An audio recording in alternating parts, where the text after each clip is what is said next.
छौ मरिया तोहर सुगुनी सन छौ ठोर गे 16 के छौ मरिया तोहर सुगुनी सन छौ ठोर गे ढोढ़ी वाला गोदना तोहर जान गे ढोढ़ी वाला गोदना तोहर लाग छौ बेजोर गे ढोढ़ी वाला गोदना तोहर लाग छौ बेजोर गे बेजोर गे बेजोर गे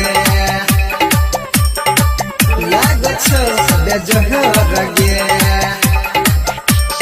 Music by DJ Umesh. Singing by Nitish Nirala.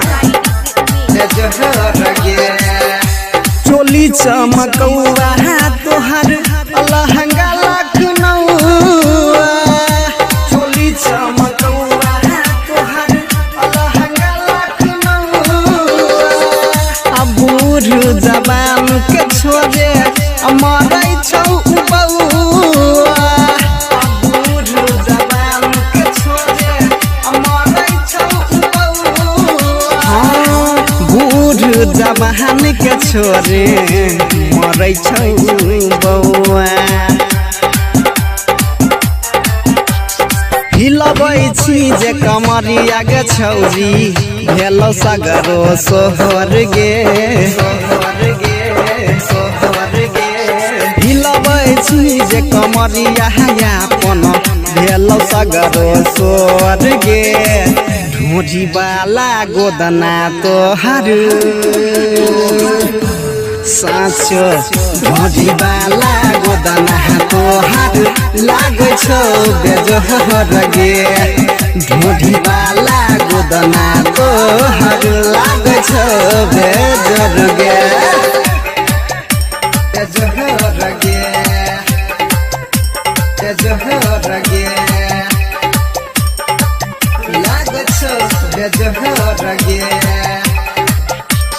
Presented by Samilan Recording Studio, Parel Badra. Singing by Nitish Nirala. हिलाई देलही जिला खगड़िया हिलैली बिहार के हिलाई देलही जिला खगड़िया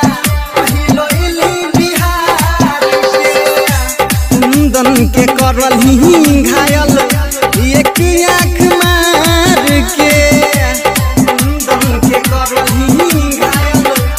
एक आँख मार के नीतीश के करलही घायल एक आँख मार के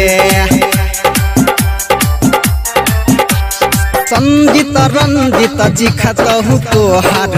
रस पोरे पोर गे संगीत रंजित जी खतहु तोहर रस पोरे पोर गे ढोढ़ी वाला गोदना तोहर